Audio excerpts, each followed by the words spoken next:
আসসালামু আলাইকুম। সবার জন্য দোয়া করি মহান আল্লাহ তাআলার কাছে, মহান আল্লাহ তাআলা যেন দুনিয়ার সকলকেই ভালো রাখেন এবং কে হেদায়েত দান করেন। মহান আল্লাহ তাআলার দুনিয়া, মহান আল্লাহ তাআলা আমাদের জন্য এত সুন্দর করে সাজিয়ে দিয়েছেন, যা খুব সুন্দরভাবেই আমরা দুনিয়ার ভিতরে উপভোগ করতে পারি। আসলেও আজকে যে জায়গাটা আপনারা দেখতেছেন, এটা হলো আমার গ্রামের বাড়ি, আমার প্রিয় জামালপুর জেলার একটি থানার দৃশ্য। সেটা হলো ইসলামপুর থানা। আসলে নদীর পাশ দিয়ে এত সুন্দর একটা বেড়িবাঁধ দেখতে এত সুন্দর, আর মনটাই এত সুন্দরভাবে ভরে যায়, যেন নদীতে অনেক পানি, নদী ভরা পানি, আর দুই পাশে শুধু সবুজে ঘেরা ফসলি জমি। তাই ইনশাআল্লাহ আমি সকলকেই বলবো, মহান আল্লাহ তাআলার দুনিয়া বেশি বেশি ঘুরে দেখেন। যে জিনিসগুলা দেখলে আপনার মনটা ভালো হয়ে যাবে। এই ভিডিওটা শুধু আপনাদের মাঝে উপস্থাপন করার উদ্দেশ্য এই, আমার এত ভালো লাগে যে এই জায়গাটা যারা ইতিপূর্বে এসেছেন তারা হয়তো খুব সুন্দরভাবে দেখতে পারেছেন। আসলে সবাইকে বলবো এই সুন্দর জায়গাগুলো ঘুরে দেখার জন্য, কেননা মহান আল্লাহ তাআলা দুনিয়াটাকে অনেক সুন্দর করে সাজিয়েছেন।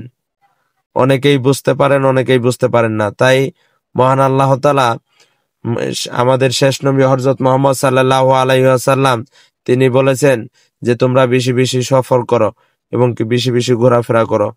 তাই আমিও সবাইকে বলতেছি, আপনারা সবসময় একটু ঘুরে ঘুরে মহান আল্লাহ তাআলা আমাদের জন্য যে সুন্দর করে দুনিয়াটি সাজিয়ে রেখেছেন, তাই সবাই একটু ঘুরে ঘুরে দেখবেন।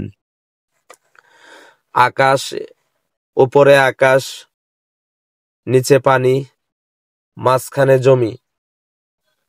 এই জিনিসটা আসলেও অনেক সুন্দর, অনেক সুন্দর।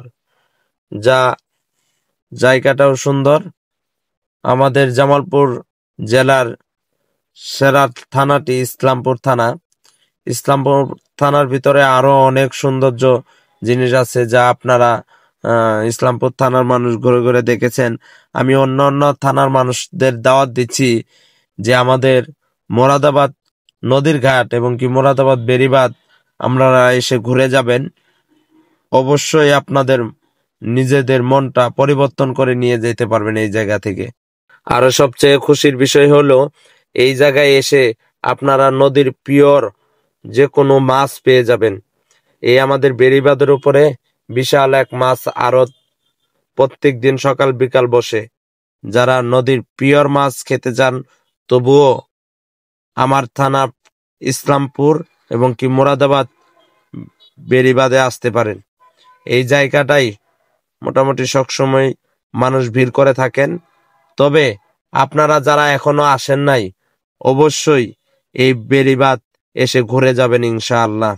এবং কি আল্লাহ তাআলার কাছে শুকরিয়া আদায় করবেন। আল্লাহ তাআলা আমাদের জন্য দুনিয়াটাকে অনেক সুন্দর করে সাজিয়ে দিয়েছেন।